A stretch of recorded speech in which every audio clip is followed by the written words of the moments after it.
wala palang audio, ulit tayo dito.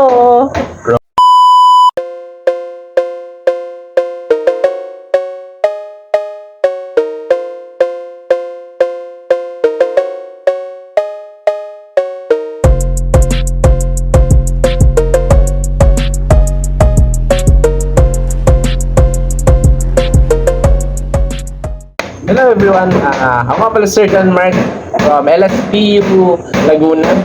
So, nandito pa tayo sa panibagong TED Talk. So, ngayon, aking papakilala ang aking kasama na si Ate. Hi guys, my name is April Nicole Panopio from BS Ed Social Studies 1C. Classmate ako na ito. Tinutulungan ko lang talaga siya kasi ano siya eh. Diba? Tama naman, diba? Oh. So, ano bang atin ngayon? So, ang ating pag-uusapan ngayon, Ate, is about population growth. So, ikaw ba, Ate, sa yung pakiwari or yung pananaw, ano ang kahalagahan o epekto ng population growth sa bansa natin? Depende yun eh. Ano bang yung effects niya, positive or negative or ano? Positive or negative, pero mas maganda mag-focus muna tayo sa Kung ano yung mga population, hindi, population growth. Para sa akin yung population growth is yun lang yung pagdami ng tao sa isang country. Like, for example, din sa Pilipinas, di ba? Paano ba dumadami? Lalo na, laganap yung yung teenage pregnancy, most commonly dati, di ba? Bakit nga ba, ano nga ba yun?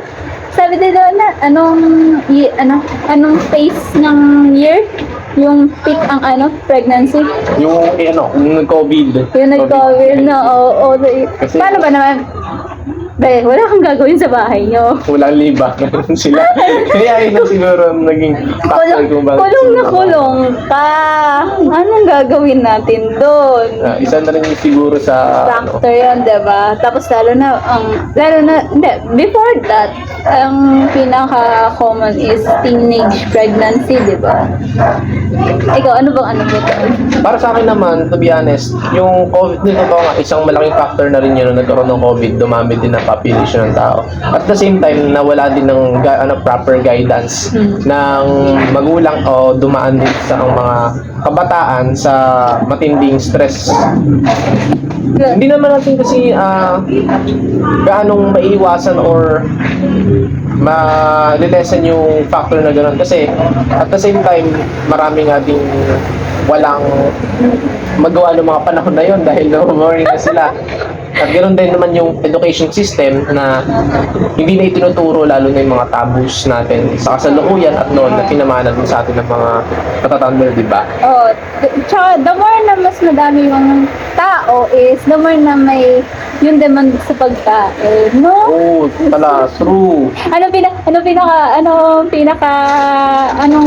Di ba may level kami? So, poverty, below poverty, then the low class, middle class, tsaka high class. So, yung high class, yun yung mga taong Palang lubos. Pinagpalang lubos. So, middle class is, siguro middle class tayo, Siguro, pwede tayong pumasok na middle class and then between the middle and low class, nandun tayo.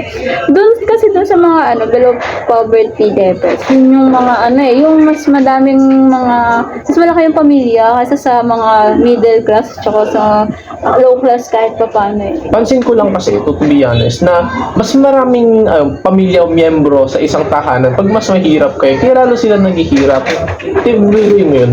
Yung mga mindset ng mga mayaman, isa o dalawang anak sapat na para makapag-aral Minsan nga hindi pa pagka nakafocus yung isip mo dun sa career, paano ko ang tanda ko, sasabihin nila marirealize na nila wala pa silang anak kapag nasa 30s or 40s na sila, wala pa pala akong anak, ang dami ko na na-achieve, wala pa pala yung yung gano'n. Nag-focus sila sa mga diba? sila. Yung mga especially yung saan nga ba sa mga squatters areas, especially sa Maynila, di ba? Yung mga yun is, makikita mo ilan yung anak, 5, 6. Then, yung income nila is napakababa.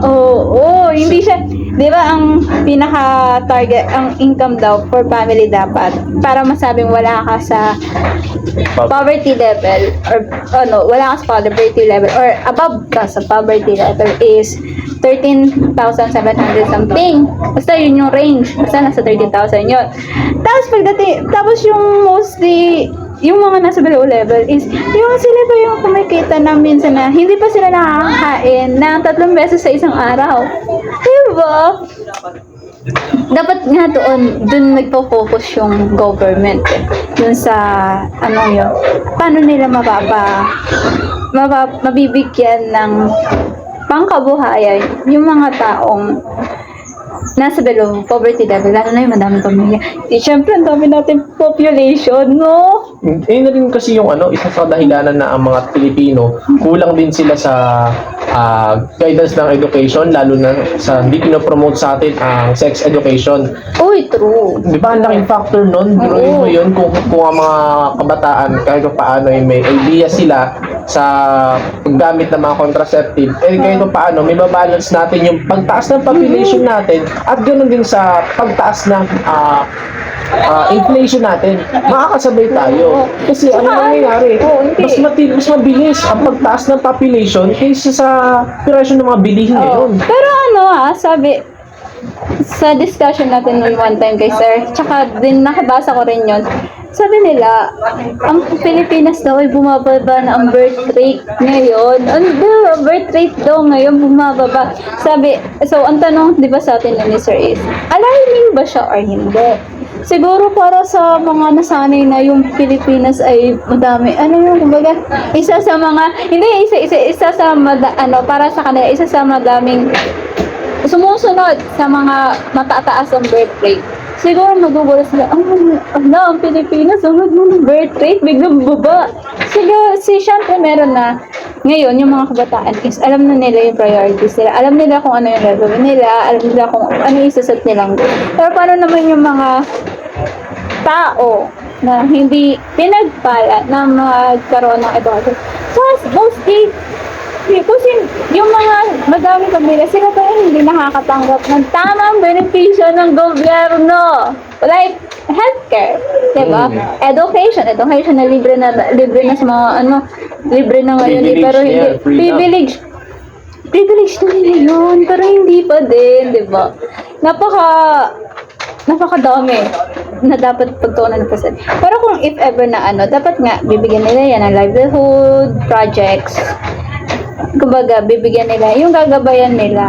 Magkakaroon sila ng program na, ganito po yun. Ganito po dapat yung, family planning po tayo sa ganito, tapos ganan. Tapos po, pagka yung asawa nyo is natanggalan ng trabaho, pwede naman po kayong tumulong sa ganito paraan. Yung ganon. Pero kaso, nasa asan yung nila?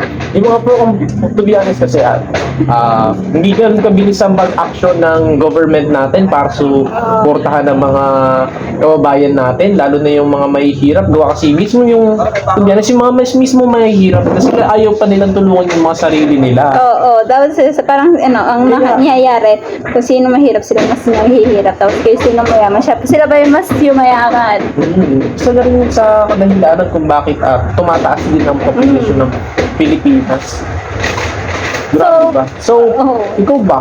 May mga naiisip ka ba na paraan o mga solusyon na para mababa or makasabay tayo sa pagtaas ng inflation o mas maganda, mas pagandahin natin yung pamumuhay natin? Parang hindi ko sinabi yung sa kanina. Hindi ko pa nga sinasabi. Kailangan yung livelihood education. Kung doon sa mga doon sa mga families na dapat kasi yung mga yan, tinuturuan nila yung proper ways. And then family planning, yun, mas paigtingin palalo yung family planning. Kung hindi nila afford yung may mga kasi contraceptive measures na mahal, kailangan umaabot ng ilang yung kagaya ng pagturok dito, dito, hindi ko tandaan ba tawag yun. So yung mga program na kailangan dapat na malaman ng mga tao, mayaman man o mahirap para sa... Pero especially, mas maganda dapat yan doon sa mga nasa below poverty level. Para kasi Kasi ano yan eh, dikit yan eh, poverty at population growth eh. Once na ang population growth is malaki, and then the income of the head of the family or the parents ng mga bata is hindi na-meet yung tamang income per month nila is mapupunta na sila sa poverty. Pasok sila sa poverty. So, magkatikat talaga yung dalawang yun. Poverty and population growth.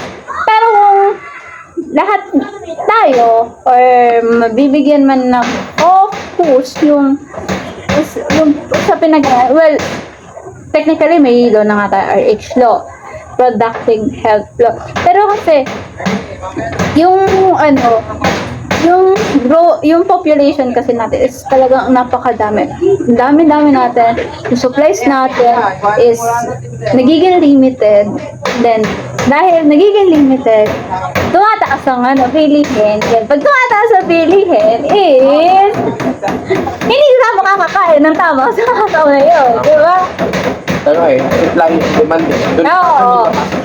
So, Ayaw nila doon naman bigyan. tayo mag-focus ngayon sa positive impact naman sa pagkakaroon ng mataas na population sa iba't ibang bansa at ganoon din sa pag-less or pag-increase ng population nila. So, ikaw ba? Ano mo naisip Teka lang. mo? Ano bang naiisip ko pag nag-i-increase yung population? Well, depende kasi yan.